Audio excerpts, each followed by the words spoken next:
Begin configuring your Google Trends feed from the content menu by selecting the Google Trends tile. In the next window, you'll see a preview on the left where you can see changes to your feed. On the right, set a custom name for the feed. Click the Customize this feed button at the bottom to make further customizations. Customization options include showing trends for specific countries, setting the animation type, choosing to display a grid of results or a single post at a time, hiding the rank, count label, trends, or gradient.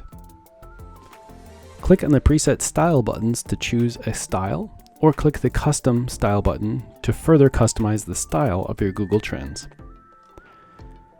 Options for adjusting style are choosing a preset font, adjusting colors to text, accent, panel colors, and intro colors. Set the duration for each results grid. Default is 10 seconds. Toggle to enable or disable animation. Choose an intro style, an intro background, and set a custom intro message. And then set your delivery method. Available delivery methods are HTML, media RSS, direct URL, or JSON data. Click the Create Feed button to create your feed. This feed is included in the Everything plan. Learn more about subscriptions and the Everything plan at screenfeed.com/pricing or click on the video.